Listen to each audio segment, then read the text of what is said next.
in, everybody, to the land of self-doubt that is my brain. No, I'm sorry, wrong page. Turning the page. Welcome into Sad Times. My name is Kevin. I am your host. Thank you so much for joining us. Please tell a friend, tell a cousin, tell a second cousin. Leave the third cousins out of this, though.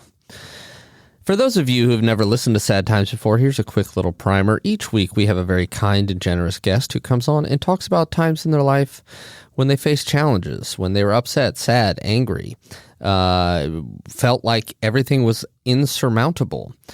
Because we all go through these very difficult times. They are, in fact, universal, yet we don't often talk about them. And we believe at Sad Times that if we all talked a little bit more about the challenges in our lives, we would all feel a little less alone. So that's Sad Times. We do have a website. It's www. Or as I like to call it, a period, sadtimespodcast.com. Go there. There's lots of fun stuff. And you can listen to all the episodes. We are also on Amazon Music now. So if you're just sitting around the house and you want to listen to some Sad Times and you got one of those Alexa gadgets, you can say, "Hey, Alexa, play Sad Times," and then they will play the podcast. How about that? All right, let's get to our sponsor. Our sponsor today is Product Placement. Ever wonder why you were suddenly craving 18 Pepsis after watching The Goonies? On top of that, wonder why every one of the 37 Pepsis are facing directly at the camera. No wonder Fuller can't go easy on the Pepsi in Home Alone. And while we're at it, why are you drinking Pepsi? Probably because of The Goonies and Home Alone. Coca-Cola is a far superior product and likely used in way more product placements. Coca-Cola for life. All right, great. As always, remember to support our sponsors. That's how the show gets made, using the code FAKE at checkout. That's FAKE at checkout. And now, without further ado, the man who saved my soul, Adam. Adam, how are you doing, sir? I'm doing very well, Kevin. Thanks. How are you? Oh, gosh, I'm hanging in there, man. It's good to see your face and that ukulele behind you. Yeah, the ukulele that's never played. Never? Just there for more of a fashion statement, not an instrument I can play. Fair. Oh, really? Well, you got a guitar. You play guitar, don't you? Guitar I can play. That was more of a lockdown purchase that never really happened. So it's there as a reminder to learn it one day. Those are the things that kept the economy going. People are like, I have all this time. I'm going to learn to cross stitch or whatever it may be. And then we didn't. Exactly. Yeah. The piano in the other room's another example of that. No, you've played some piano. I know you played some piano. Many years ago. Yeah. So I'll get back into it, Yeah. Learn properly. That didn't happen either, but. Right. So, as we can tell by your melodious accent, you're not from Georgia. Where are you from, sir? So I'm from the north of England. My original hometown is a little town called Accrington. So when most people think of England, they think of London. That's several hundred miles away and may as well be another country. So, yeah, that's where I'm from. And I'm currently living in a little village called Edgeworth, which is not far away from my hometown. Okay, and is that near, like, Manchester? Yeah, it's about 40 minutes away. If you walk I live on a hill, and if you walk to the top of the hill, you can see Manchester. So I'm within, line of sight of the city. Are you trying to say that the earth is flat? No, just kidding. Good. And I know because I have not been to the house where you are, but I was at your previous home when you and your lovely bride got married. You invited me to your wedding, which was very nice of you. That was, what was that, June 1st, 2019? That was a long time ago, yeah. Yeah, it was. God damn, yeah, it was. Over 4 years now. Yeah, that was a great trip because we made our second pilgrimage to Liverpool. We did. Our return to the Cavern Club. Yes. There were less tears the second time. That's true. So for those of you listening, and Brent, Adam and I, in January of 2014, I flew over to London, where you were living at the time. and Yeah. we took a train up to Liverpool. And we went to the Cavern Club, which is not the original Cavern Club, but it's basically on the same site. They've basically redone it. This is the club that the Beatles really came up in, et cetera, et cetera. And Adam and I saw a Beatles cover band at the Cavern Club. And in my life, there was just lots of crying. It was very dusty. What can I say? Yeah, I know. You got to wipe that shit away, man. And then we got on a plane for a very brief flight to Dublin. And then in the Dublin airport, I stopped in the restroom for about 7 to 9 hours, and you got accosted. What were they? It was some sort of a survey or something? I was filling out surveys about Irish shopping centres for about 2 hours. Yeah, and you're like, don't ever do that to me again.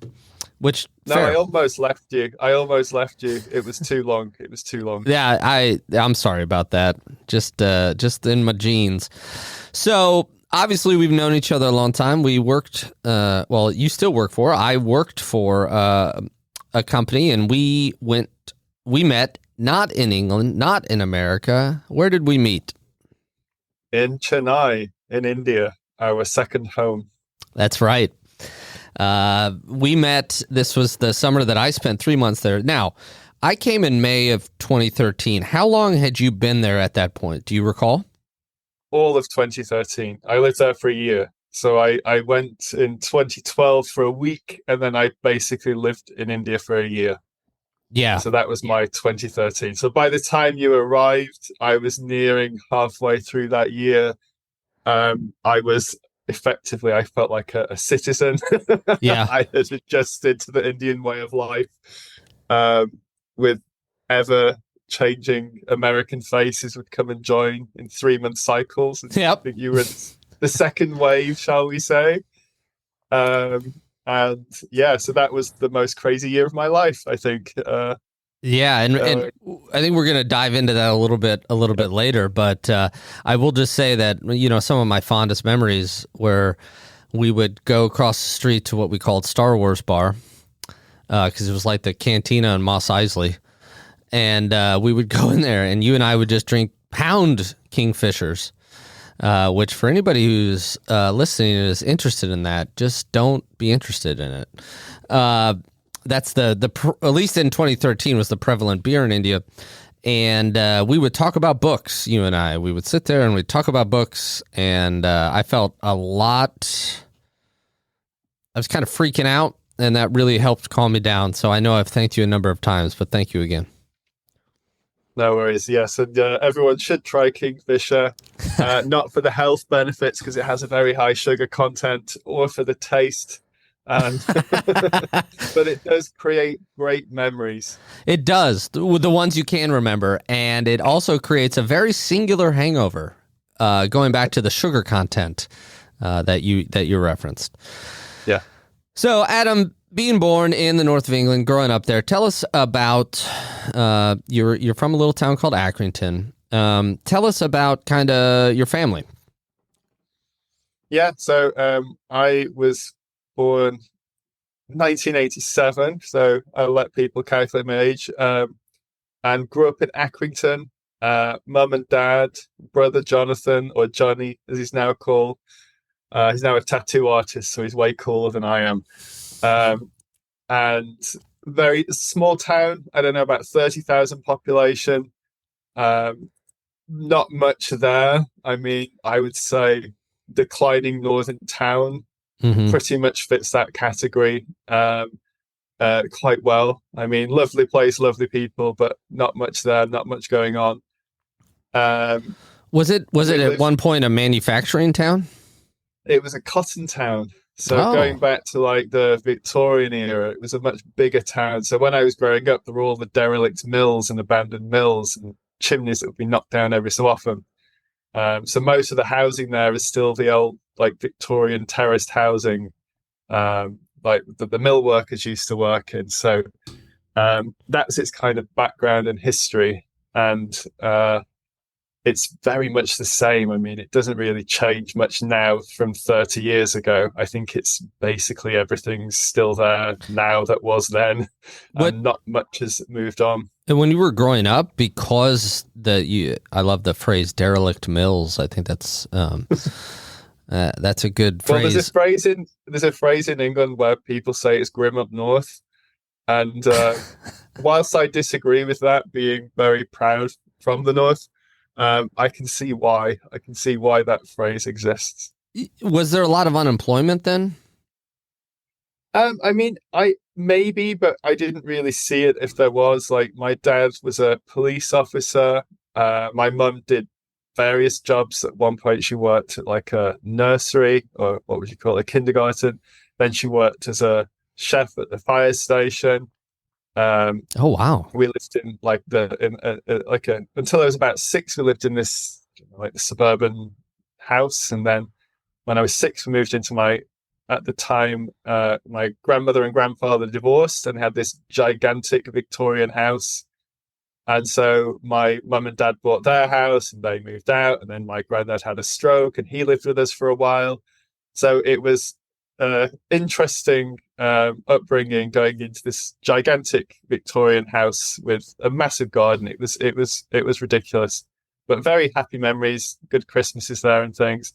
And my granddad Smith lived with us for about a year following his stroke. And he had a very interesting and varied life and had done just about every job there ever was, and he could talk to anybody about anything. So that was like the first 9 years of my life was in this, in Accrington with my mum and dad and brother. So Johnny's 2 years younger than me. Oh, there you go. You answered my question. Yeah. So we had, we always fought. You and Jonathan. Constantly. Yeah. I think it's pretty common for brothers who are a similar age to basically just fight. Yeah. I mean, 2 years is pretty close in age. Yeah. But we had, we played together as well. It wasn't all fighting. So you had similar interests and things. How do you recall about how old your grandparents were when they got a divorce? That's just pretty late. I was surprised to hear that. Yeah, well, I was probably between the ages of before I was 6, because that was when we moved into their house, by which point they were divorced. So you're talking 30 years ago. Yeah. But I mean, at the time, I think my grandma was only in her mid-40s, because I mean, my mum had me when she was 23. I think my grandma had kids when she was like 19. So different eras in that respect of having children a lot younger. So to be a grandparent, like you could be a grandfather now. Whoa, slow down there, buddy. Slow down. Now, no. So moved in. I love the idea. So like, did your family keep up the garden in that house? Yes. Well, my dad spent a lot of time renovating it because it didn't have central heating. So if I woke up in winter, I could see my breath and I would have to get changed under the covers, and there would be ice on the inside of the windows. So that was like my first winter there. And I think by the second winter, we actually had heating installed, which was a lovely luxury to not have to get changed under the bed covers before school. Jeez. But yeah, it was a lovely house, but very big and very old. And so you moved in there when you were 6. So it's you, your mom, your dad, and Jonathan, or as we call him now, Johnny, who's a very nice young man, by the way. Tell us what happened there with your family, and then and you have your grandpa there for a year. Then what's going on? Yeah. So then, when I was about 9, it was New Year's Eve, 1997, when we were told that my mum and dad were breaking up, and so then that obviously changed our family dynamics quite significantly, going from quite a mum, dad, 2 kids setup to a very different setup. Sorry, go ahead. Finish what you were saying. I apologize. And so that did definitely signified a change in lifestyle very dramatically. And I don't think at the time, I think when you're 9 years old, you struggle to process things, you struggle to understand, you have this very romantic vision of your parents reuniting. And I think it's an unusual age because you're still a child, but you're also starting to become not quite a teenager, but at least more aware of dynamics within families and your own place within the family. So yeah, that was when I was about 9, and Johnny would have been 7. Yeah. Uh, New Year's Eve. So I remember it exactly. Yeah. Yeah. It was Tell us, set the scene. So we went to my grandma's in her new house for New Year's Eve. And then as we were leaving, we were told, your dad's staying to fit some cupboards for grandma. I said, oh, and so he'll be staying at grandma's for tonight. So we thought, oh, well, that stranger's going to stay there on New Year's Eve. And then my mum took Johnny and I back home and told us that they were breaking up. And we literally didn't believe her. We just laughed. We were in hysterics at the time. And then I remember going upstairs and then crying all night because I don't know, I couldn't understand it. And then that signified quite a dramatic life change, which it does as a child. If your parents break up, it changes everything. It changes your living arrangements. It changes who you see, when you see. Going through that process of a divorce, it's not just the parents who divorce, is it? You experience it as a child as well, from a very different perspective. So that happened. Did you ever feel it was your fault? I didn't understand. I think the big problem at the time was you don't understand anything. I think I don't know if I blame myself, but it was a complete lack of comprehension and understanding. Like, I couldn't understand why. Like, why would they break up? Like, do they not love me and my brother? Do they? It was very difficult to understand. And this is a different era. I think this is way before people talked about things.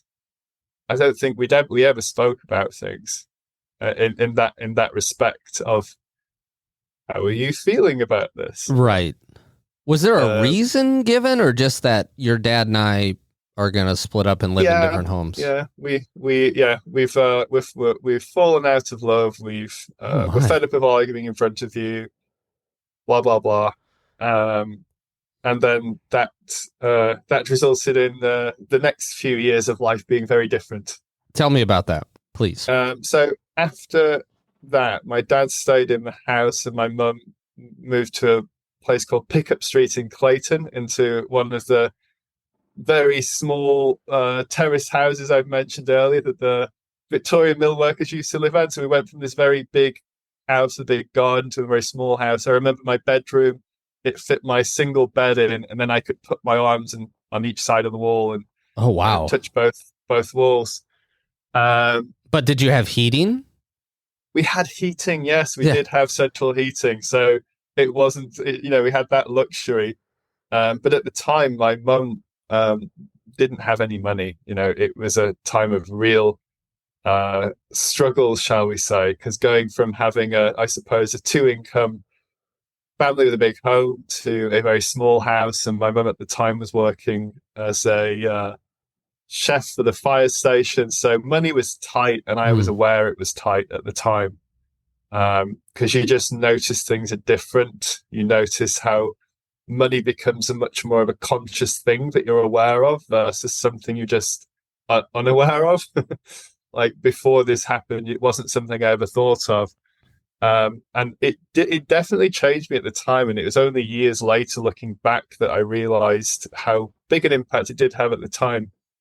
Because when you're 9, 10, 11, you're not very conscious of your own well-being and mental state. But then looking back many years later, became very aware of the impact it had. Okay, and what impact do you think that was? Obviously, you're struggling. You're probably feeling a lot of what we would call. I became very lonely. I became very withdrawn, lost a lot of confidence, and became very shy and kind of insular, very introspective, which I think I am a natural introvert. But looking back, it kind of went beyond what was more natural for me, and definitely became more of a, I don't know, feeling sad, definitely feeling sad generally.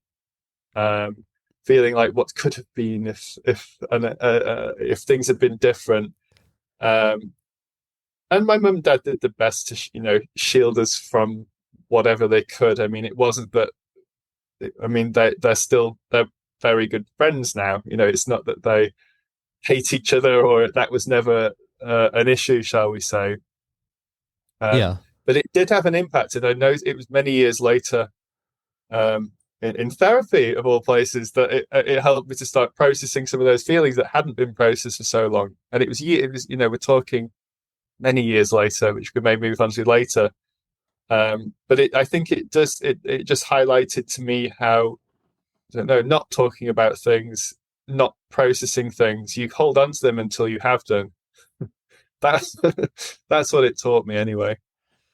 Yeah, and at 9, 10, 11, as you're saying, you can't even really often put a name to what you're feeling, but it is a very desolate feeling. It's very lonely, I think is word you used a few times. Did you feel, did it bring you and your brother closer in any way? Like, we're going to bond together, even if it's not even spoken, because of this rift in the family? I think so. I mean, at the time, I think we were very close because it was just kind of me and him. Right. Whether we're at my mum's and my dad's, it's me and him. When I was 11, I went to a secondary school, and I was the only person that went from my primary school, so I didn't know anybody when I got there. Ooh. And I hated every day of my high school, or secondary school as we call it. Like, I really did not enjoy it. It was a Catholic school. I'm not Catholic.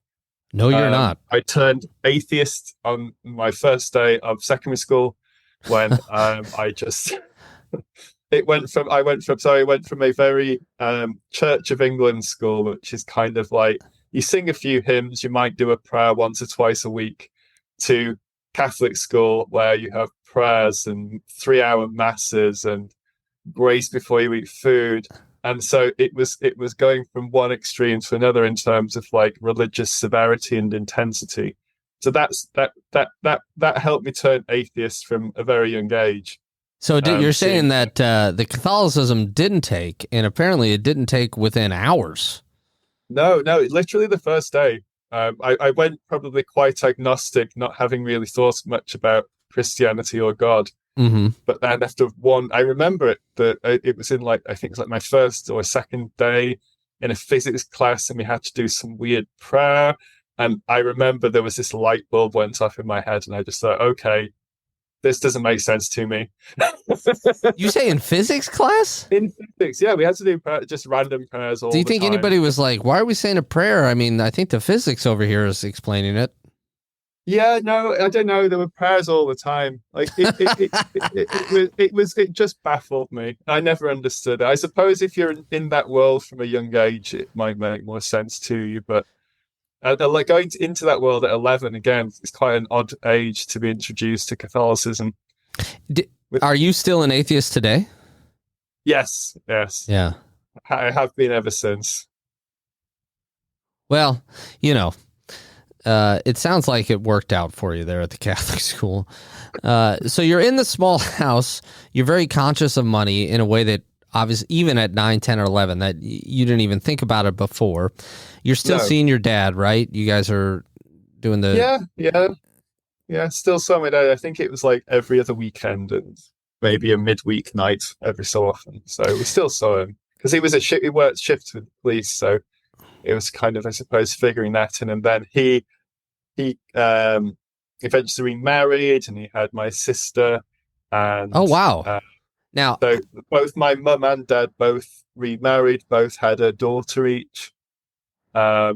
So my family network expanded quite significantly. How old were you when your first of your two sisters was born? I was 10, and then I was 11 for the next. So it was in quite quick succession. Wow. Okay. Not long afterwards. And so you said your mom remarried. Now, so did you have a stepfather living with you? Yes. Yeah. So I met my stepfather, now ex-stepfather, thankfully, when I was about, I don't know, I suppose it must have been about 9 or 10. And we moved in with him, and he had a dog who I loved. This dog Cassie. It had 3 legs. It was an English sheepdog. Oh. Best dog ever. And so initially it was all very positive, but then not the nicest of human beings was this man, to say the least. He created a very negative atmosphere, very controlling, very angry, very short-tempered. And then combining that with it wasn't like I had a happy school life. So I would have a pretty miserable day at school and go back to a pretty miserable time at home. And that went on for a number of years and put me in a dark place to say I was so young. To say I was a young teenager, looking back at the time, there wasn't much happiness or joy in life. So, right. And I mean, I think it cannot be overstated what you said about, forget the religion and stuff. You go to the school the first day and it's a brand new school. And I believe you said you didn't know anybody. No, I had one friend for my first 2 or 3 years of secondary school. So we got on. He was somebody I met in like the first week, and just kind of me and him, palling around. But it wasn't it wasn't a happy school. It didn't have very happy people in it. And was it the threat of hell? Was it just the constant threat of hell that made it unhappy? It was like a 1970s horrible, ugly concrete building on top of a hill. It was always raining and cold. I've just got memories of being forced to play like football or soccer, as you call it, with the rain pelting down, and it was cold and horrible. Like every memory I have, I just remember being cold. And actually, I just thought of something. It was around this time. So you started going there when you were 11. It's right around this time that the Harry Potter books started coming out. Oh, massive fan! Yeah, I used to get the books on the day of release. I used to put a £1 deposit at the bookshop, and you could get the book on the day of release. I wasn't the person who stayed up till midnight, but I would be there like first thing the next day, right, and then read the book cover to cover in about a day, and then we'd all share the books amongst friends because not everybody could get a copy. Oh, so, yeah, that's I was sweet. A big Harry Potter fan. And did you find a lot of escape from that too? Because obviously not the same as what you were going through, but he was in that house on, what is it, 4 Pivot Drive or whatever? Reading generally. So I started reading like by myself when I was 6 years old, and the first proper book I read was an Enid Blyton book about the famous five. I don't know if you have that in the States. It's like a very twee, oldie worldy type book about 5 kids who go on adventures, and that was the first book I read, and I've probably read about a book a week ever since then. So I read a lot. I read every night. I always have done. Yeah. It's kind of like my go-to place even now for, I don't know, escape, and it helps reset my mind. So yeah, I've always been a reader. Always. You have, since I've known you, you've been what I call one of my reading heroes. Because, let's see, when we were in India, you read The Rise and Fall of the Third Reich. Light reading. Yeah, just some light reading there. And then you had either just read or were about to read. Then you read War and Peace, you read Les Mis, and I'm talking unabridged here. Oh, yeah, the full...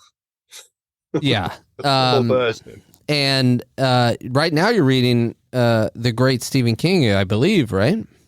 I am, yeah. The Dark Half, which is, I've not heard, it was given to me by my stepdad, and it's a very, very good book. I recommend it. I've read a lot of Stephen King, but this is one of the best ones. All right. Well, I have not read it, and I've also read it. I'm reading his newest book. Where are we going here? That's how it works. There it is. Okay, so reading became a big escape for you. You're at school. It's fucking raining. You're playing fucking soccer, and you're like, I don't even want to... I've always known you as somebody who didn't really care about sports. Was that the case as a kid? I still don't. Yeah. I still don't. I have never cared about any sport ever, whether it's watching or playing. I cannot stand the concept of sport. I don't understand it. I've no interest in it. So being forced to play the games. I remember when I used to get my school report card, and it would be like AAAAAF for PE, which is physical.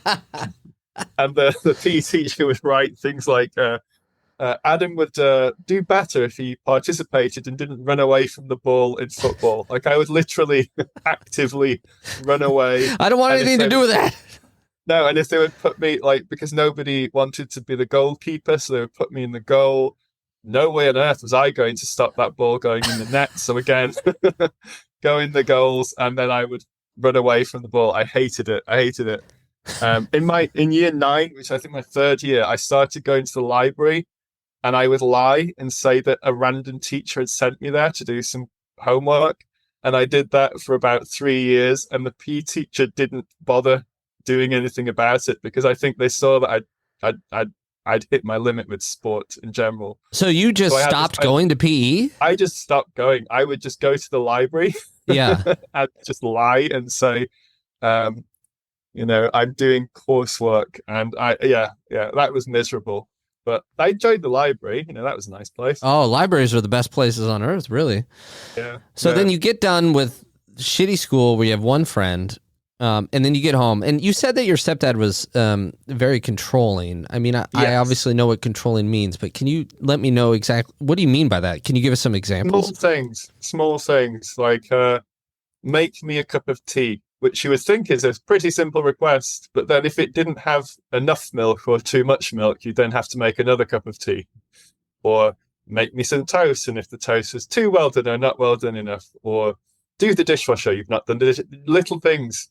But it was constant. You were in this constant kind of pressure of having to do things, and they had to be done to the right level of quality, or you would have to do things again. But that was continuous all the time, month after month and year after year. Did that cause were you afraid of him? Yeah, massively. I used to, when I was at school and the school bell would go off, I would physically jump. Like the loud sounds caused a physical reaction to me for years. And it was this constant fear of something being done wrong or being shouted at. He was a very loud man. Did you have anybody you could, I know you said, you did come to therapy a little bit later, but did you have anybody you could talk to? Many years later. No, not at the time. I found solace in Marilyn Manson from the age of about 14.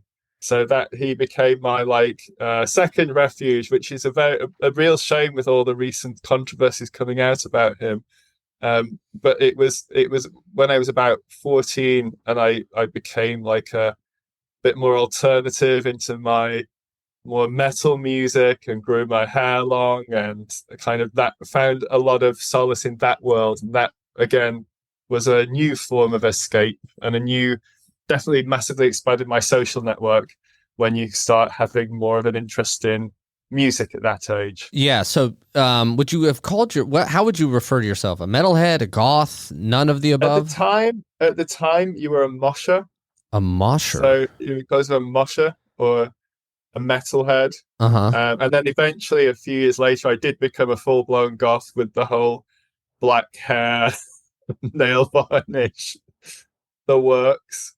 Would you wear makeup? No, at the time, I did it briefly. Yeah, when I was like a full-on goth, and I used to go to goth clubs and think I was really cool and edgy and alternative with my big. I don't know if familiar with New Rocks, like these massive boots with huge platform. Oh, we might call those moon boots over here. Yeah, probably something similar. Yeah. Like the type of shoes that Marilyn Manson would wear. Okay. Did you see him in concert?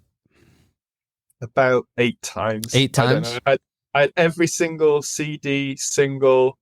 I had B-sides. I had everything. I had at one point in my life, I had 13 Marilyn Manson t-shirts.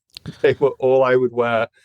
Absolutely obsessive fan for years. It was all I would listen to. It was all I real, he became my, I don't know, idol, if you can call it that. I know that obviously you have your own idols in the form of Dylan and the Beatles, but that's right. At the time he was mine. Ooh, Brent terrible look on Brent's face there. Shut up, Brent. Your stepfather, who the controlling man you're talking, he is the father of your sister. Yes. Okay. Yeah, the only good thing he's ever done. Yeah. Now, how long were he and your mom married? So they were married for about 4 years, 5 years. They got divorced when I was about, or started, it was a long divorce, 2.5 years. I think it was Holy about shit. 17. It was about 17.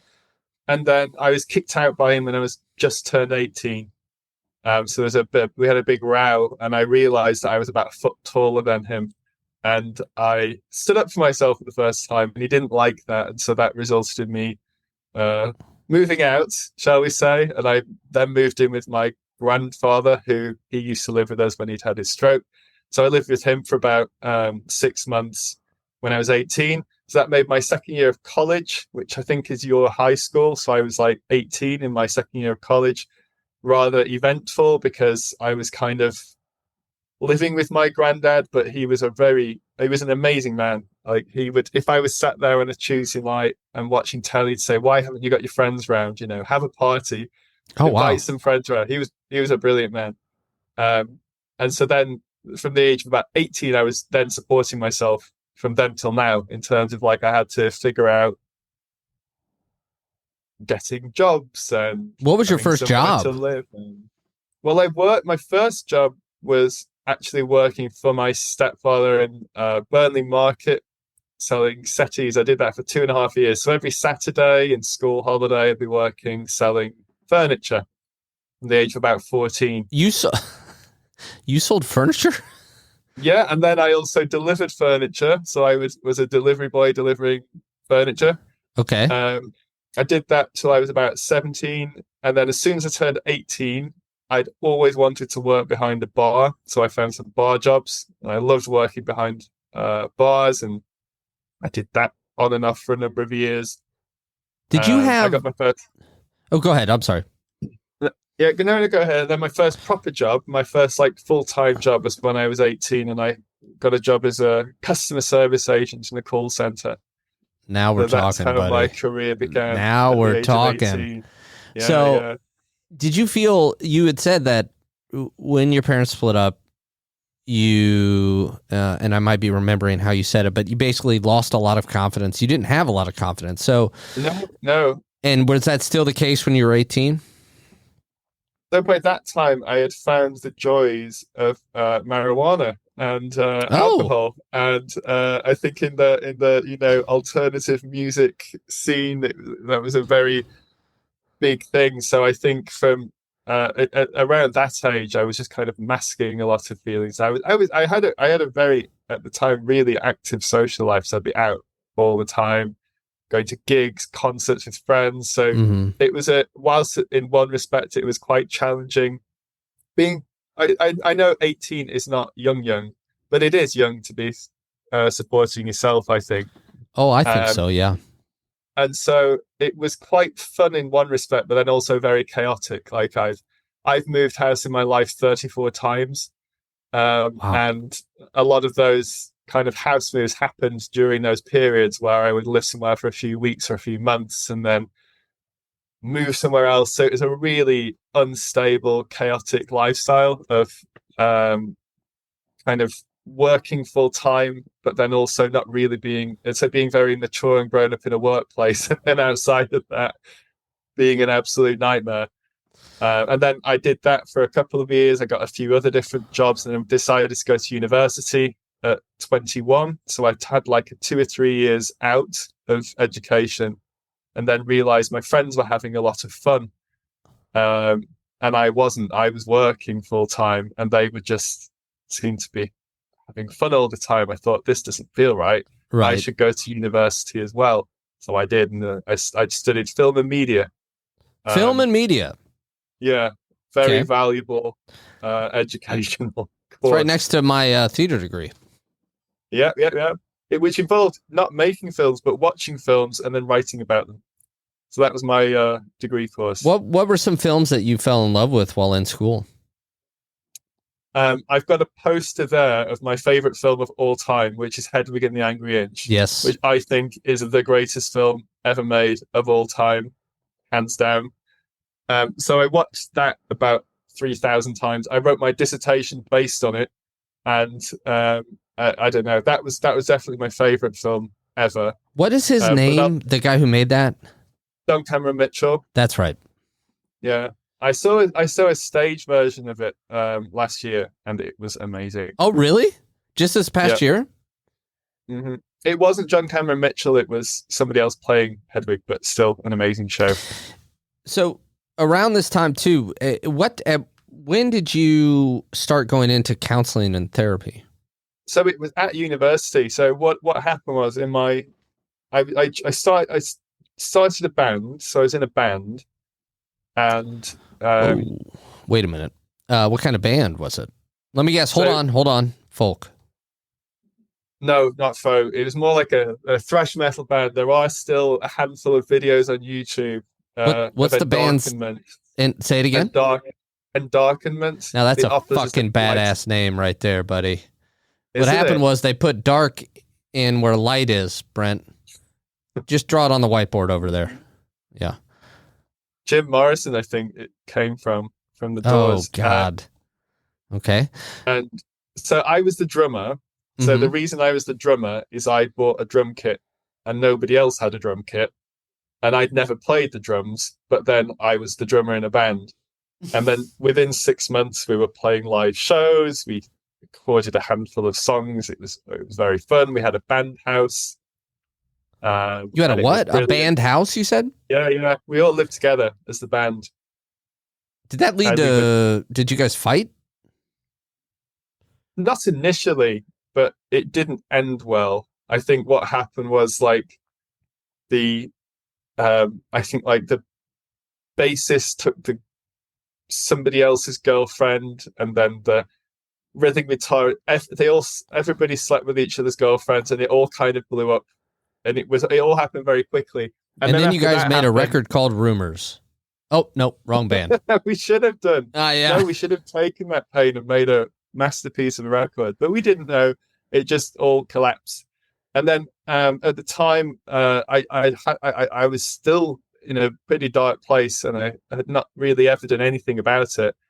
And I was given these. At the time, I was a smoker as well, as smoking cigarettes. And there was this new drug that the doctors had released, and it said, "Oh, it's this wonder drug. You take it and you quit smoking." And I'd been trying to quit smoking for years, so I thought, "Oh, great, I'll try this drug." Mm-hmm. Not knowing the side effects, so that it makes any form of depression significantly worse. So I took these wonder drugs with the expectation of quitting smoking, and then a week later I was sobbing in front of my doctor. Oh. And it was really hard to put in the words. I couldn't really speak to this doctor, but then I was at university, of course, and he referred me to a counselling service that the university offered. Okay. And I remember going to this counsellor and just sitting there, just crying for an hour. And I couldn't put into words why. I couldn't explain why. And I think that it was basically just years and years of problems that I'd not spoken with anybody about. And then in later sessions, he asked me, tell me about your life. And there was this whole 5-year period from the age of about 9 to about 14. It was just blank. It just wasn't there. It was as if those years hadn't happened. And there were other memories I had where I had the memory of but I would see it from the bird's eye corner of the room looking down. And through, it's like you're disassociating. Many months, yeah, completely disassociated from certain events and things that had happened. And one thing he asked me to do was to write down my life story. Uh-huh. So I sat down, and I think I sat typing for about 15 hours solid, tens of pages, just like a monologue and it really helped me to kind of piece together, because I couldn't even remember.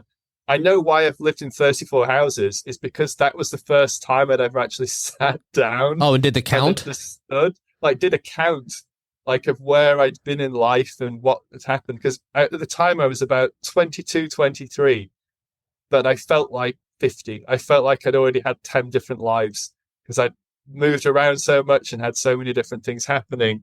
And so having that time to put structure to it all really, really, really helped. And then from that kind of moment, not that it was an overnight recovery, but it really helped me to understand me and understand and process things, I suppose. So definitely, pro get counselling. Yeah, hell yeah. You need Did to. you? So you obviously you stopped taking that miracle smoking drug. Yes. And did Yeah. you get on any sort of medication for the depression that you were having? Yeah, I went on to sertraline for a couple of years, for about 2 years, and I stopped when I moved to London. So after I finished university and moved to London, the way it works in the UK is you're tied to your GP doctor's surgery. I moved to London, didn't sign up again, Mm-hmm. and then got my job that I still have now 12 years later. And then I found that actually there's alternative ways of feeling better. So tell us about this hellscape with your socialized medicine. It's terribly. Everything's free. You get to decide if you want to take things or not. And this, I don't know. That sounds fucking horrible. So let me tell you. Go ahead. Yeah, awful. I mean, you have to pay taxes for it. Let me tell you about a little word I like to say called freedom. I don't know if you've ever heard it. Not your version of it, no. Fair enough. I remember one of the first, and I'm jumping around a bit, but one of the first walks we took in India, you and I, in Chennai. I think we were going to a store to, I don't know, get some chips, because that's about all I ate. That and garlic cheese bread from the Pizza Hut. And you were talking about we were talking about Margaret Thatcher. And you told me about a quote she had, that something to the effect of, there's no such thing as society, or something like that. And I remember being so mad, because that's just not true. And she sucked.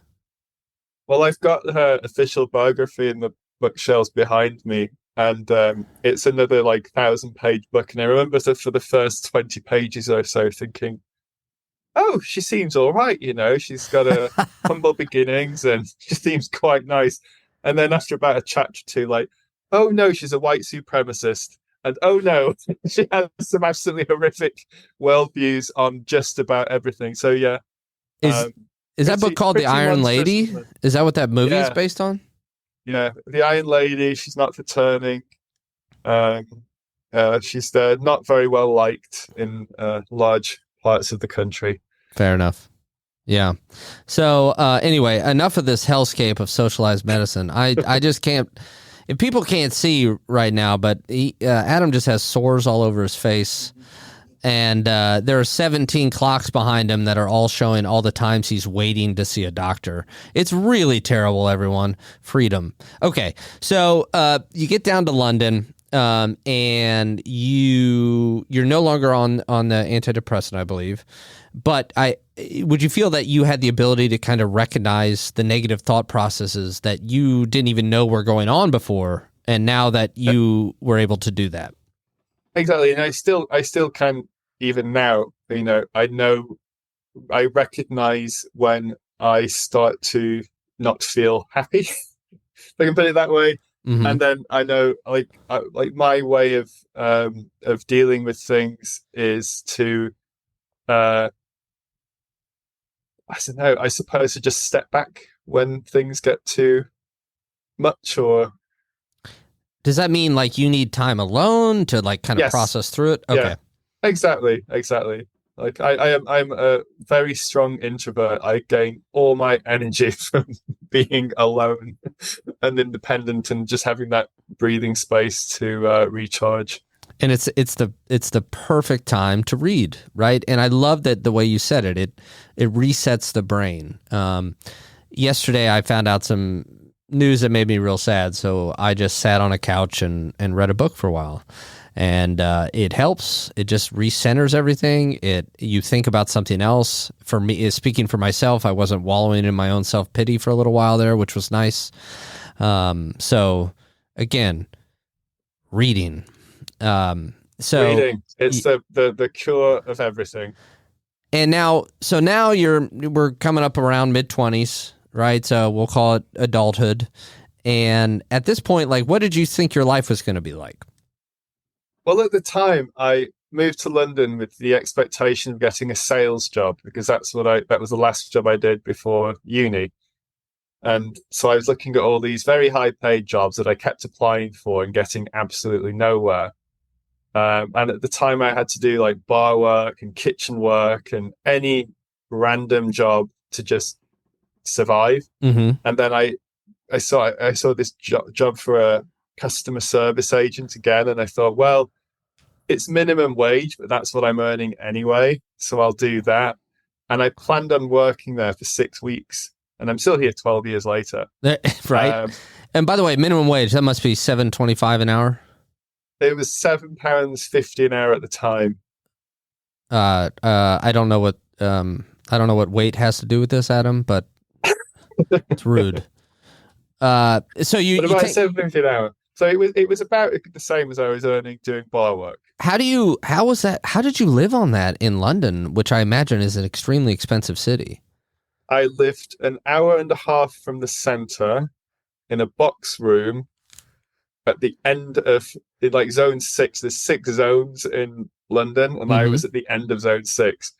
So I lived about as cheaply as I could, and in abject poverty from some respects. But through working overtime and various other things, managed to make it work.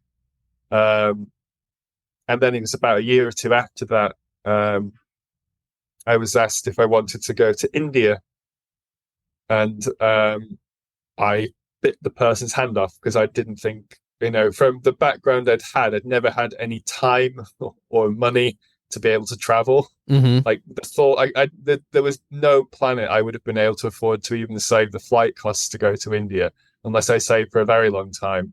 So I thought, oh yes, the opportunity to travel and they get paid to do it. This is like win-win. And lived in hotels for a year, which was something I can tell you. You live in to use your term, abject poverty. You're on the outskirts of a giant city. You have your Yep. like commute is like basically 3 hours round trip. Yeah. And now you're in India, and it's not like you're just going there and doing a 9-to-5 job. You were kind of in charge of a part of the office, right? Yeah, well, it was building this team up from nothing, like recruiting and training and hiring and building, and it was the most fun ever. Like, met so many amazing people there that I still keep in touch with, yourself included. And I still go back to India, and I still get to see some of the same team that we helped set up back in the day. And that year definitely changed my life in infinite possible ways. That must have done a lot for your confidence. I think it does. I think any form of travel. I mean, I've lived in 5 different countries now for tax purposes, where I was like properly resident, paying taxes there, not just traveling. Like I actually lived there as a citizen for a few months or a year or so. So that was like India was the first, but I lived in Germany and Poland and South Africa, and I think it was even in Ireland for a bit. God, I forgot that you lived in South Africa and Berlin. Wow. Yeah. And I think when you travel, even if it's through work, you don't know anybody when you get there. You might be lucky enough to find a couple of colleagues in the office who you like and you want to go for a beer with. But you kind of, each time you travel and you go to a new country, you have to start from scratch. You have to find somewhere to live. You have to find some kind of social life. You don't have to be working 24 hours a day. And so I think just the act of doing that, like, I think in some respects, my earlier life where I'd moved so many times helped because I'm used to moving somewhere new. I'm used to starting again. But this was just on a whole other scale, a whole other level. So rather than just moving to a different town or a different flat, I'd be moving to a different country. It's not only is it a different country, it's just it's almost like you're outside of reality. And that's not to say that India is outside of reality. It's like outside of the reality that you and I knew growing up. Oh, yeah. I mean, from a small town to all these different countries. And after doing that, I mean, after traveling for 3 or 4 years, I'd hit my absolute limit with that. I think the last country I moved to, lovely country, was Poland.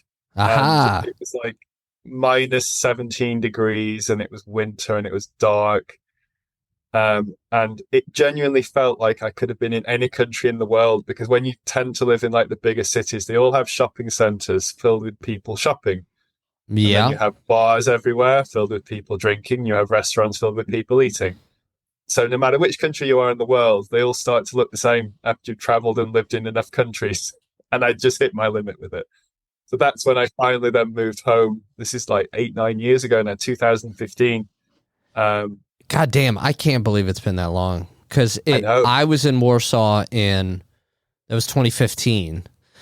And I was going to say our mutual friend Shuba, she and I were out at a bar one night, and then we got totally lost in Warsaw, and we're like walking around the subway stations or whatever it was, and but it just made me think of it, because it's like, well, you know what? I've been to other places. I'll figure it out. We're going to figure out how to get back to where we're going. Yeah. But yeah, it does get old. So you probably, and correct me if I'm wrong, you're maybe craving some stability then? Yeah. And I met Shuba in May. God damn it, July, really? So keep in touch. Yeah. Oh, I still talk to her. She's the best. She is. Shouts out to Shuba. Yes. Yeah, so then in 2015, I moved back home. Well, I say home, moved back to England, and lived with my friend Haley, who is one of the best humans ever. And then we got a flat together in Manchester, in the centre of Manchester, and it was the most fun ever. And then I met my now wife not long after that. It was that year, actually. And then here I am, a married man with an almost 6-year-old daughter. Which, again, 10 years ago, when I met you, if you would have told me that you were going to be a married man with a 6-year-old daughter in 10 years, I would have been like, no, you're not. I genuinely planned when I first moved to India, I thought, this is what I want to do for the rest of my life. I want to travel for the rest of my life. I want to explore new countries and cultures, meet new people. And I managed about 3 or 4 years.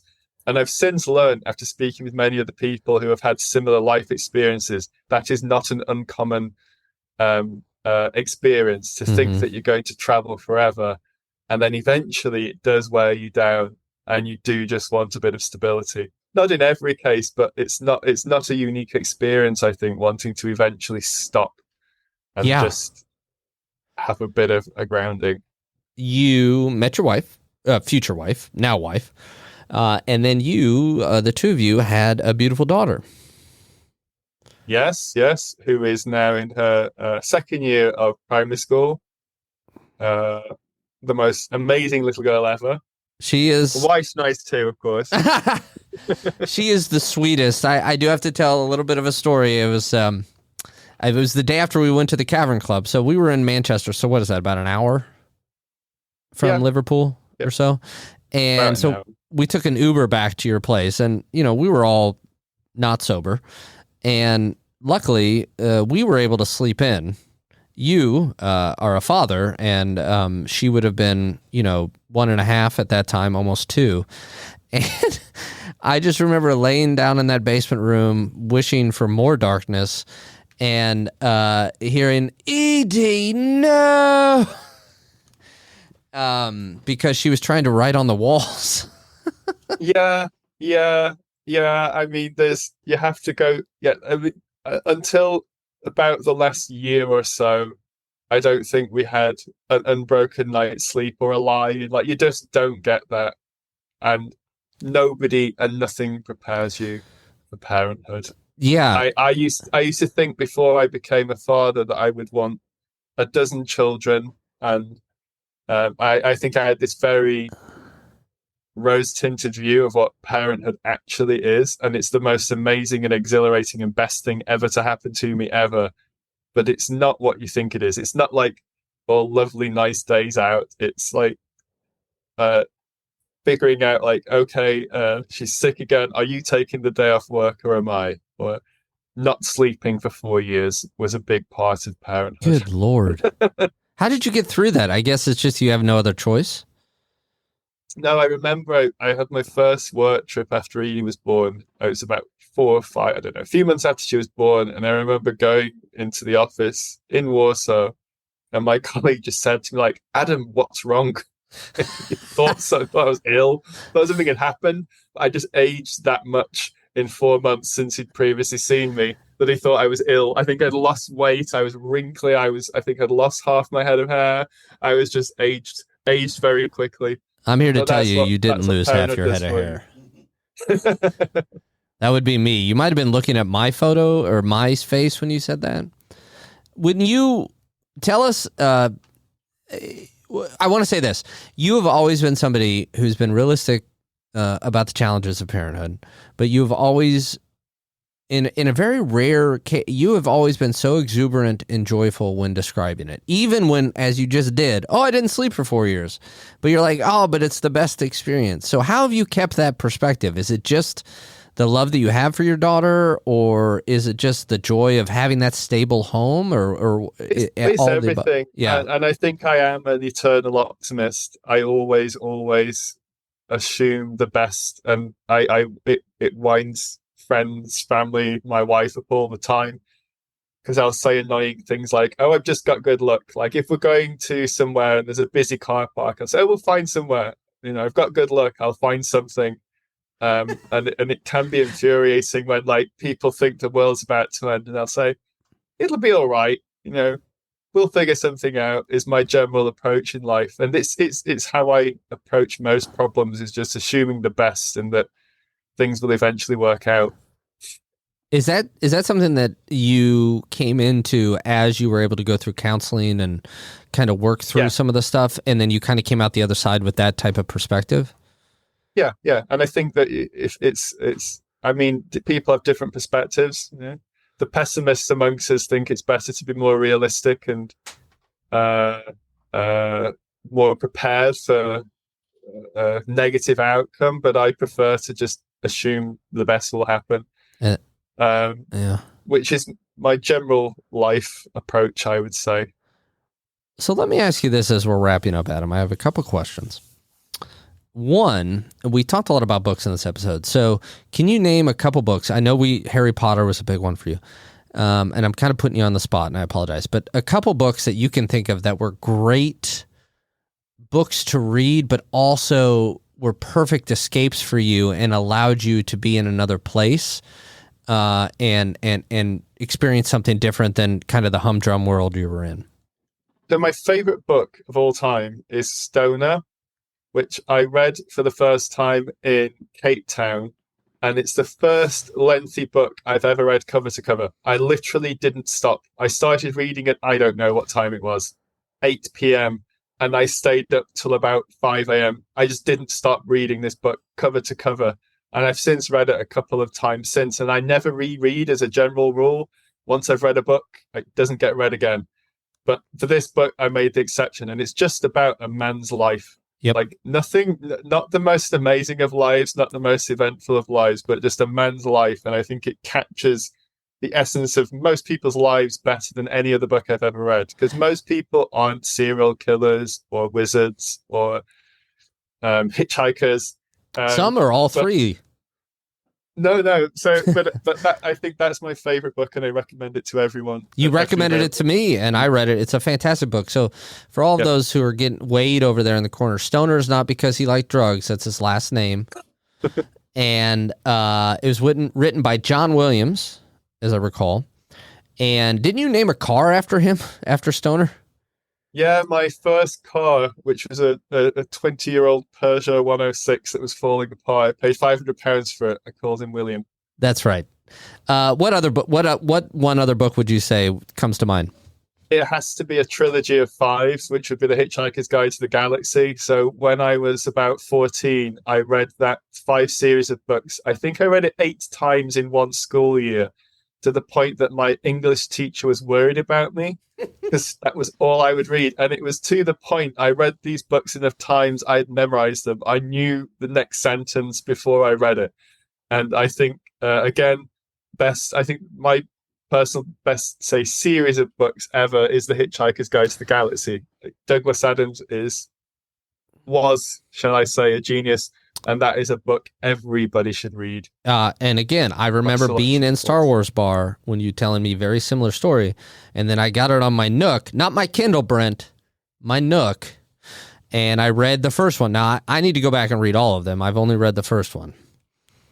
Yeah. Well, now you can get the condensed 5 books in one book. Yes. So the paper book. I don't read those newfangled digital books. I don't really anymore either, but I did when I was in India, for sure. No, I had a Kindle. Yeah, I had a Kindle, but then it broke and I never replaced it. And I'm firmly back in the realm of paper when it comes to books.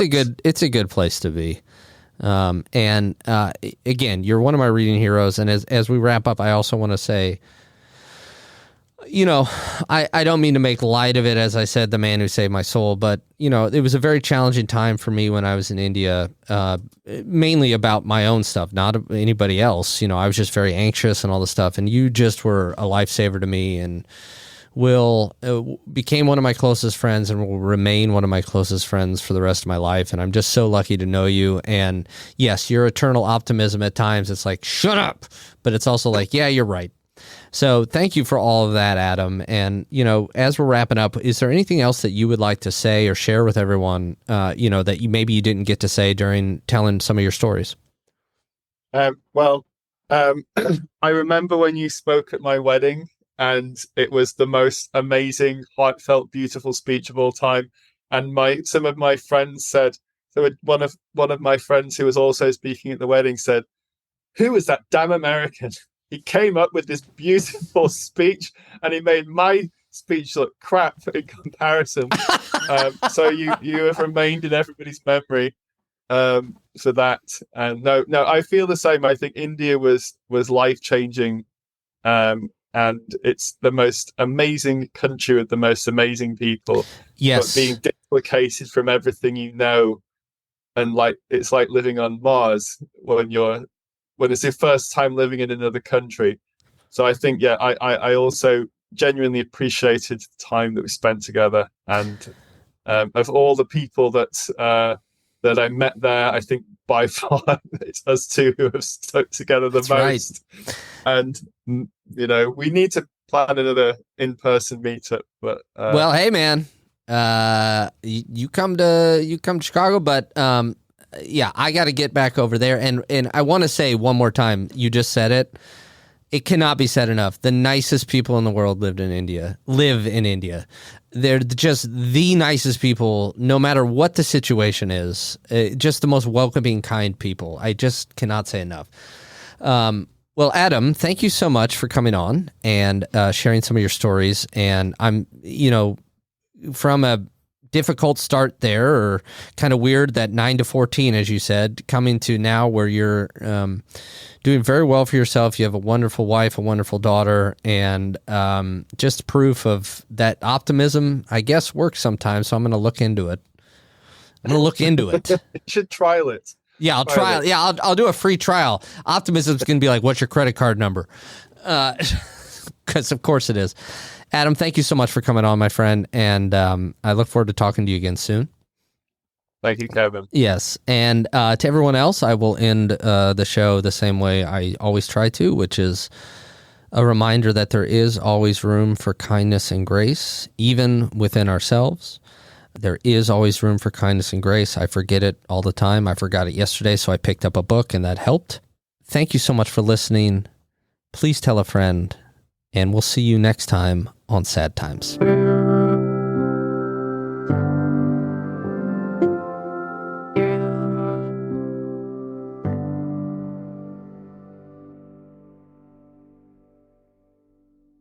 You've been listening to A Fourth Hand Joint.